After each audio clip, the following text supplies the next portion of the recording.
What's up, guys? It is Riley Reviews back again with another video here. Tonight, we're going to be talking about the new Mark 1 that was just recently released. Hot Toys has been on holiday, but they're not going to stop pumping out those Iron Mans. Let's talk about it.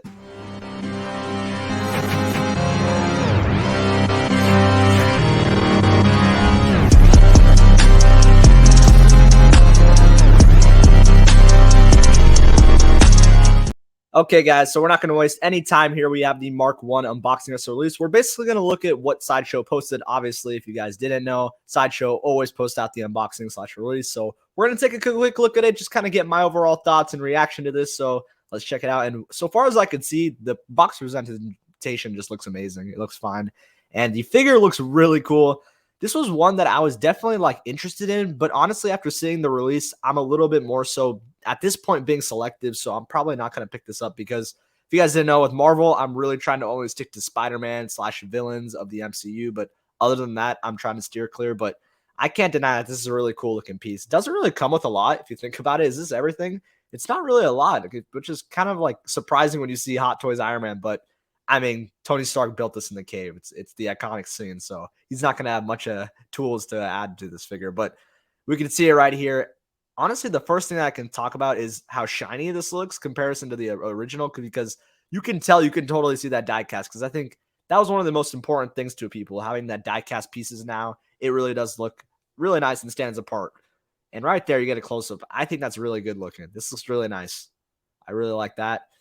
Obviously, it's going to be a little bit more niche to people because I feel like as much as this is the original suit and it's iconic, a lot of people kind of don't really see this as a good figure to pick up just figure-wise, because it's just a lot of broken down pieces from obviously when he was in the cave, but it looks really cool.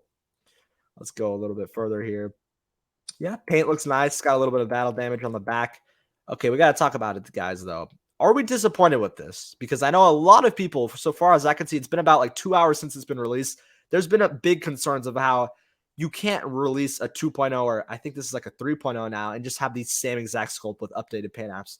Let me know what you guys think in the comments, because maybe that'd be a good video to make. But I feel like there's a lot of controversy with this, because obviously the original one, it's the same sculpt. There's nothing different about it. It's just obviously updated to more HD presence, given that we are now in 2023. But I don't know. I'm kind of on both sides, because for one thing, we saw this, I believe, with the promo pics. So in my eyes, you kind of have to expect this if it's in the promotional shots. This is what I talk about a lot of the times. When it comes to proto photos, I always expect there to be a decline. I don't expect something to drastically increase and become better. And I feel like right here, this is what we got from the proto. So in my eyes, I don't think we should complain too much, but I do understand when people are saying how it's 2023 now. We should expect a lot more better, a lot more likeness better, because to be honest, I don't think that this likeness isn't that good. I mean, I feel like it's so funny with Robert Downey Jr. We talk about this in my other video I have coming up, but this guy is one Hot Toys that will look exactly like him, and then the other is they got something so wrong. It's just really funny to me. But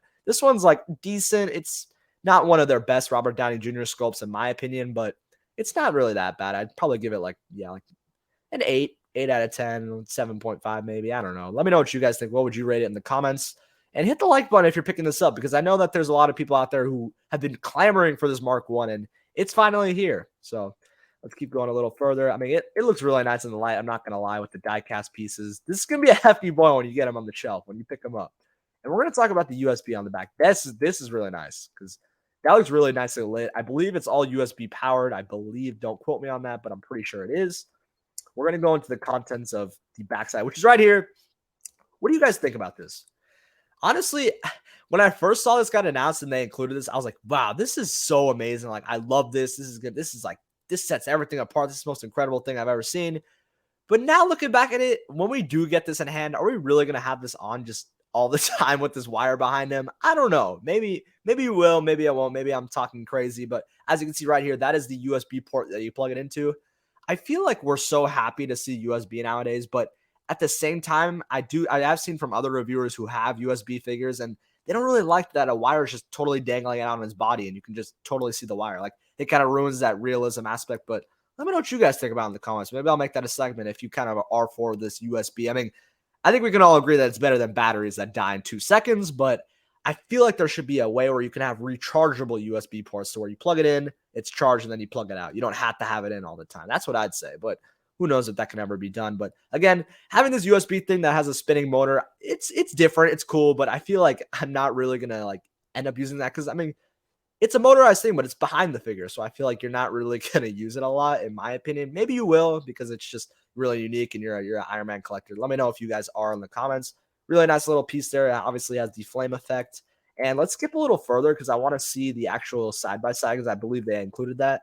This is cool. I want to include this really quick. That's a really nice way that you can have some fun poses. I know photographers out there can go wild with that because that's going to look really badass. I can totally see people. And you got the die-cast piece here, the full metal helmet, which is pretty cool. Nice little piece. I think that is the special edition. So if you guys pick that up, good on you. This base looks really nice. I like this base a lot. It's a really nice diorama base. Well done on that, Hot Toys. And you also got this on top of it. It's kind of weird having both on top. Or, I mean, maybe not weird. It's still pretty cool, but I feel like that's a little bit much in my opinion. But here we have it.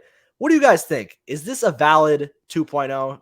Was this worthy of the 2.0? Because obviously, I believe the Sideshow guy is going to be saying here that the biggest differences that I can see is that obviously it's a darker shade of the under jacket and the obviously die-cast pieces on the helmet and body make it a lot more realistic for sure. So that's something I can definitely see. And it looks really cool.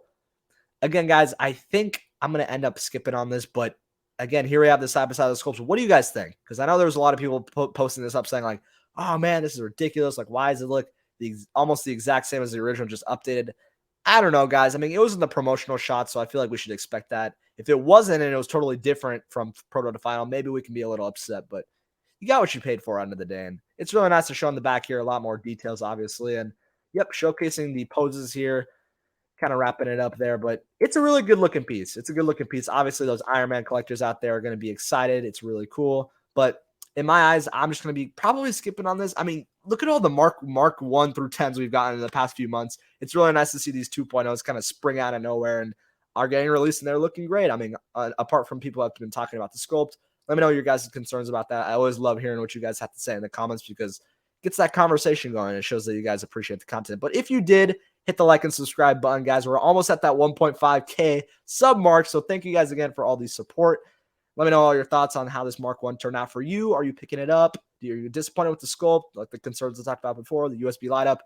Let me know it all. But again, guys, let's not keep this too long. Thank you guys for watching, and we'll catch you in the next video. See you guys.